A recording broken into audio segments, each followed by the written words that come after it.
Hello दोस्तों, आपका एक बार फिर से स्वागत है हमारे चैनल विजुअल टॉक पर। वीडियो में आपका स्वागत है, जहां हम दुनिया भर के शीर्ष 10 स्मार्ट शहरों की खोज कर रहे हैं। आपको नवाचार और प्रौद्योगिकी की इस यात्रा पर ले जाने के लिए उत्साहित हूं। अगर आपको अत्याधुनिक तकनीक और शहरी विकास के बारे में सीखना अच्छा लगता है तो मेरे चैनल को सब्सक्राइब करना न भूलें और घंटी के आइकन को दबाएं ताकि आप कभी भी कोई अपडेट मिस न करें। स्मार्ट शहरों से जुड़ी सभी चीजों पर अपडेट रहने के लिए मेरे चैनल को सब्सक्राइब करना और घंटी के आइकन को दबाना न भूलें। आइए शुरू करते हैं। दोस्तों, पहले नंबर पे आता है सिंगापुर सिटी। सिंगापुर दक्षिण पूर्व एशिया में एक धूप वाला उष्णकटिबंधीय द्वीप है जो मलय प्राय द्वीप के दक्षिणी सिरे पर स्थित है।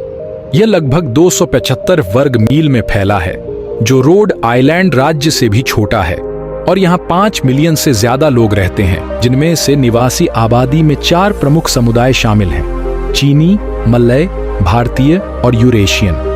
9 अगस्त 1965 को अपनी आजादी के बाद से देश ने संसदीय लोकतंत्र प्रणाली को अपनाया है। वर्तमान में सरकार और कैबिनेट का नेतृत्व प्रधानमंत्री ली हसियन लूंग कर रहे हैं, जबकि राष्ट्रपति थरमन शानमुगरत्नम राज्य के प्रमुख हैं।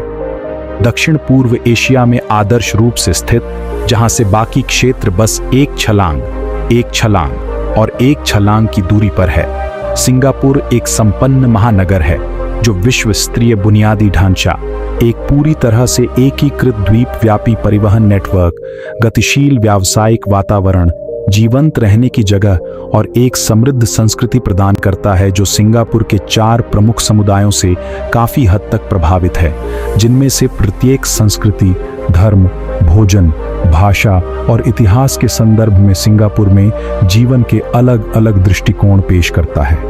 सिंगापुर के घर के रूप में आकर्षक साबित होने का एक कारण यहाँ रहने की सुविधा है, खास तौर पर निवास, परिवहन और शासन प्रणाली के मामले में। पिछले कुछ वर्षों में सिंगापुर ने कई क्षेत्रों में महत्वपूर्ण प्रगति की है और कई उत्साहजनक अंतर्राष्ट्रीय पुरस्कार प्राप्त किए हैं, जो शहर को जीवंत और विश्व स्तरीय मानते हैं। नंबर 2 पर आता है मुंबई। मुंबई, जिसे बॉम्बे के नाम से भी जाना जाता है, 1975 तक आधिकारिक नाम, भारतीय राज्य महाराष्ट्र का राजधानी शहर है। मुंबई भारत के पश्चिमी तट पर कोंकण तट पर स्थित है और इसमें एक गहरा प्राकृतिक बंदरगाह है।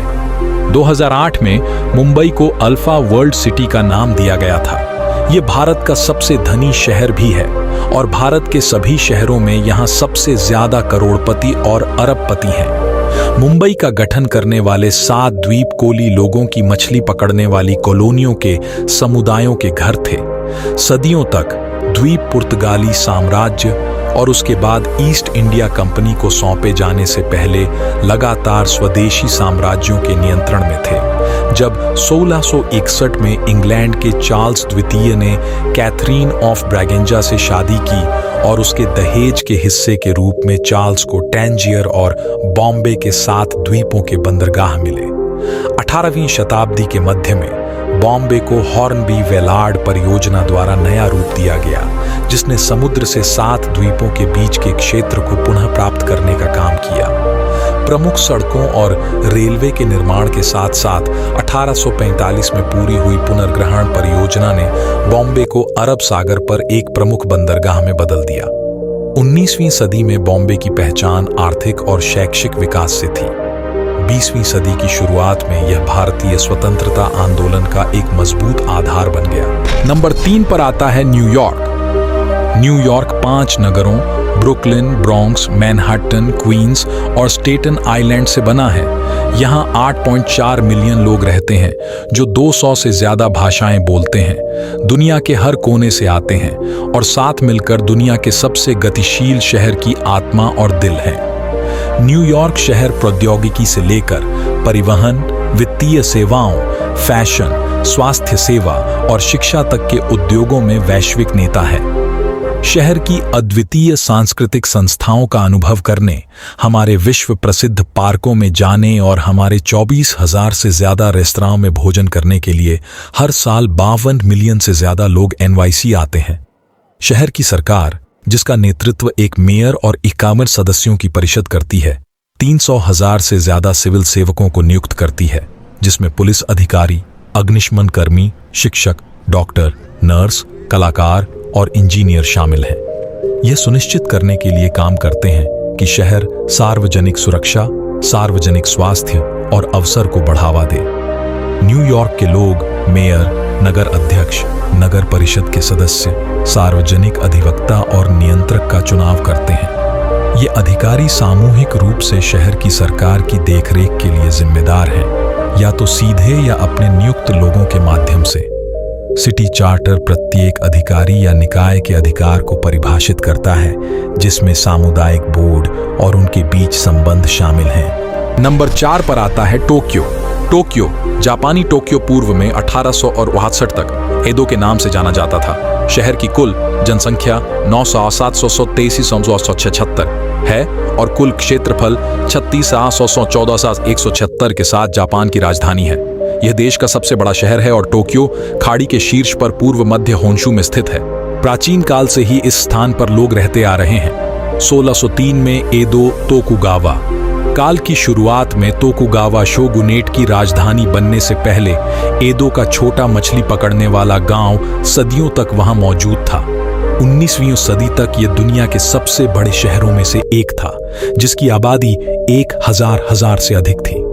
मीजी बहाली के तहत 1868 में इसने क्योटो को शाही राजधानी के रूप में प्रतिस्थापित किया। 1923 में इस क्षेत्र में आए एक बड़े भूकंप ने शहर के अधिकांश हिस्से को नष्ट कर दिया और कम से कम 100,000 लोगों की जान ले ली, लेकिन 1930 तक इसका अधिकांश हिस्सा फिर से बनाया गया था। द्वितीय विश्व युद्ध के दौरान अमेरिकी बमबारी से इसका अधिकांश हिस्सा फिर से तबाह हो गया और इसका पुनर्निर्माण करना पड़ा। 1964 में ग्रीष्मकालीन ओलंपिक खेल यहीं आयोजित किए गए थे। टोक्यो जापान का प्रशासनिक, सांस्कृतिक, वित्तीय, वाणिज्यिक और शैक्षिक केंद्र है और कावासाकी और योकोहामा सहित एक व्यापक शहरी परिसर का केंद्र है। आकर्षणों में इंपीरियल पैलेस शामिल है, जो पत्थर की दीवारों वाली खाइयों और चौड़े बगीचों से घिरा हुआ है, और कई मंदिर और तीर्थ स्थल हैं। टोक्यो विश्वविद्यालय 1877 सहित उच्च शिक्षा के लगभग 150 संस्थान हैं। नंबर 5 पर आता है स्टॉकहोल्म। स्टॉकहोल्म पुराने पुलों और आधुनिक ओवरपासों से जुड़े कई द्वीपों और प्रायद्वीपों पर बना स्टॉकहोल्म दुनिया की सबसे खूबसूरत राजधानियों में से एक माना जाता है। परंपरा के अनुसार स्वीडिश शासक बिरगर जारल ने स्टॉकहोल्म की स्थापना लगभग 1250 में की थी। मध्य युग में यह स्वीडन का मुख्य व्यापार बंदरगाह और 1436 में राजधानी बन गया। स्वीडन और डेनमार्क के बीच कई वर्षों के संघर्ष के बाद गुस्ताव प्रथम वासा ने 1523 में शहर को डेनिश शासन से मुक्त कराया। 17वीं शताब्दी के मध्य में स्वीडन के एक महान शक्ति बनने के साथ ही इसका तेजी से विकास हुआ और 18वीं शताब्दी तक यह स्वीडन का सांस्कृतिक केंद्र बन गया। 19वीं शताब्दी में इसका बड़े पैमाने पर पुनर्विकास किया गया। स्वीडन का दूसरा सबसे बड़ा बंदरगाह पहला गोटेबोर्ग है। यह देश का प्रमुख सांस्कृतिक, वाणिज्यिक, वित्तीय और शैक्षिक केंद्र है। नंबर 6 पर आता है बैंकॉक। बैंकॉक थाईलैंड का शहर, राजधानी और मुख्य बंदरगाह। यह छोटे शहरों और गांवों वाले देश का एकमात्र महानगरीय शहर है और थाईलैंड का सांस्कृतिक और वाणिज्यिक केंद्र है। बैंकॉक चाओ फ्राया नदी के डेल्टा पर स्थित है, जो थाईलैंड की खाड़ी से लगभग 25 मील 40 किमी दूर है। इसे पहले 2 नगर पालिकाओं में विभाजित किया गया था, पूर्वी तट पर क्रुंगथेप और पश्चिम में थोनबुरी, जो कई पुलों से जुड़े थे। 1971 में दोनों को एक ही नगर पालिका सरकार के साथ एक शहर प्रांत के रूप में एकीकृत किया गया था। 1972 में शहर और 2 आसपास के प्रांतों को एक प्रांत में मिला दिया गया, जिसे क्रुंगथेप महानखोन बैंकॉक मेट्रोपोलिस कहा जाता है। महानगर एक हलचल भरा, भीड़-भाड़ वाला शहर है, जिसकी सड़कों और नहरों के किनारे मंदिर, कारखाने, दुकानें और घर हैं। ये एक प्रमुख पर्यटन स्थल भी है जो भरपूर सांस्कृतिक आकर्षणों और नाइट लाइफ के लिए जाना जाता है, जिसमें एक समृद्ध सेक्स व्यापार भी शामिल है। नंबर 7 पर आता है ओस्लो। ओस्लो नॉर्वे का आर्थिक और सरकारी केंद्र है। यह शहर नॉर्वेजियन व्यापार, बैंकिंग, उद्योग और शिपिंग का केंद्र भी है। यह यूरोप में समुद्री उद्योगों और समुद्री व्यापार के लिए एक महत्वपूर्ण केंद्र है। यह शहर समुद्री क्षेत्र की कई कंपनियों का घर है, जिनमें से कुछ दुनिया की सबसे बड़ी शिपिंग कंपनियों, शिप ब्रोकर और समुद्री बीमा दलालों में से हैं। ओस्लो काउंसिल ऑफ यूरोप और यूरोपीय आयोग के अंतर सांस्कृतिक शहर कार्यक्रम का एक पायलट शहर है। ओस्लो को एक वैश्विक शहर माना जाता है और 2008 में वैश्वीकरण और विश्व शहरों के अध्ययन समूह और नेटवर्क द्वारा किए गए अध्ययनों में इसे बीटा वर्ल्ड सिटी का दर्जा दिया गया था। FDI पत्रिका द्वारा 2012 के यूरोपीय शहरों के भविष्य की रिपोर्ट में यूरोपीय बड़े शहरों में जीवन की गुणवत्ता के मामले में इसे नंबर 1 स्थान दिया गया था। 2011 में ECA इंटरनेशनल द्वारा किए गए एक सर्वेक्षण में टोक्यो के बाद रहने के खर्च के लिए ओस्लो को दुनिया का दूसरा सबसे महंगा शहर बताया गया था। इकोनॉमिस्ट इंटेलिजेंस यूनिट EIU के world wide cost of living अध्ययन के अनुसार 2013 में ओस्लो ऑस्ट्रेलियाई शहर मेलबर्न के साथ दुनिया का चौथा सबसे महंगा शहर था। मोनोकल पत्रिका द्वारा ओस्लो को दुनिया में 24वें सबसे रहने योग्य शहर का दर्जा दिया गया था। नंबर 8 पर आता है ताइवान। ताइवान में कम से कम 25,000 साल से लोग रहते आ रहे हैं। ताइवान के स्वदेशी लोगों के पूर्वजों ने लगभग 6,000 साल पहले इस द्वीप पर बसना शुरू किया था। 17वीं शताब्दी में बड़े पैमाने पर हान चीनी आप्रवासन एक डच उपनिवेश के तहत शुरू हुआ और टंगिंग साम्राज्य के तहत जारी रहा, जो ताइवान के इतिहास में पहला मुख्य रूप से हान चीनी राज्य था। इस द्वीप पर 1633 में चीन के किंग राजवंश ने कब्जा कर लिया था और 1835 में इसे जापान साम्राज्य को सौंप दिया गया था। चीन गणराज्य, जिसने 1912 में किंग को उखाड़ फेंका था, ने 1945 में जापान के आत्मसमर्पण के बाद नियंत्रण ले लिया। जापान ने 1952 में ताइवान पर अपनी संप्रभुता त्याग दी। चीनी गृह युद्ध के तुरंत फिर से शुरू होने से चीनी मुख्य भूमि कम्युनिस्ट ताकतों के हाथों में चली गई, जिन्होंने पीपुल्स रिपब्लिक ऑफ चाइना की स्थापना की और 1939 में ROC केंद्रीय सरकार ताइवान भाग गई। तब से ROC का प्रभावी अधिकार क्षेत्र ताइवान, पेंगू और छोटे द्वीपों तक सीमित हो गया है। नंबर 9 पर आता है पेरिस। पेरिस फ्रांस देश की राजधानी है।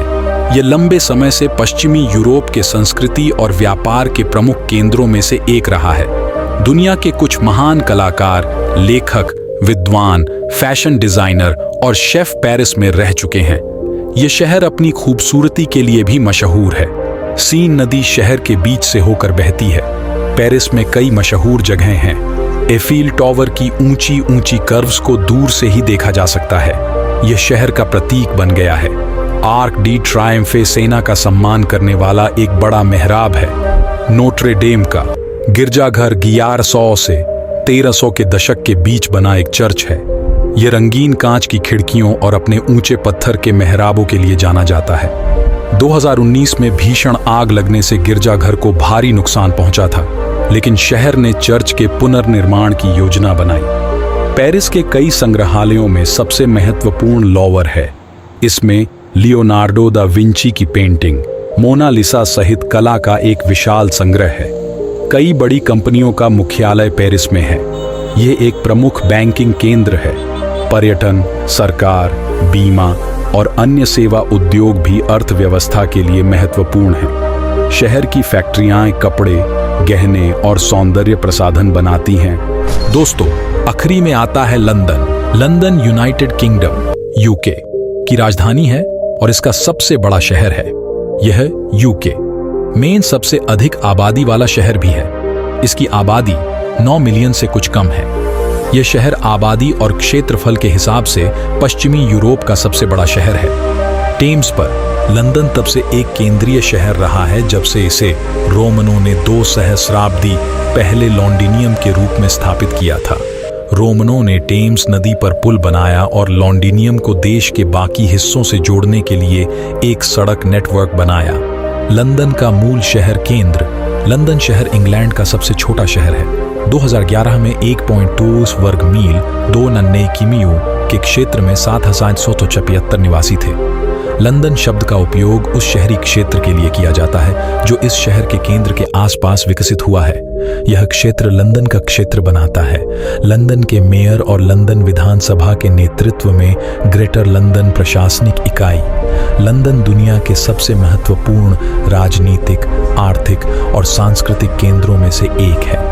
लंदन ब्रिटिश साम्राज्य की राजधानी थी और इसलिए लगभग 3 शताब्दियों तक दुनिया के बड़े हिस्सों के लिए सत्ता का केंद्र रही। शहर में लगभग 9.1 मिलियन निवासी हैं 2018। अगर लंदन के पूरे महानगरीय क्षेत्र लंदन मेट्रोपॉलिटन एरिया की गिनती की जाए तो इसमें लगभग 15 मिलियन लोग रहते हैं। जलवायु मध्यम है। दोस्तों, इस वीडियो के अंत में हम यह कहना चाहते हैं कि हमारे साथ बने रहने के लिए आपका धन्यवाद। स्मार्ट शहरों से जुड़ी सभी चीजों से जुड़े रहने के लिए सब्सक्राइब बटन दबाना न भूलें। आइए अगले वीडियो में और भी दिलचस्प खोजों और जानकारियों के लिए जुड़ें। आपका समर्थन वाकई बहुत मायने रखता है। स्मार्ट शहरों की दुनिया में एक और रोमांचक यात्रा के लिए जल्द ही मिलते हैं।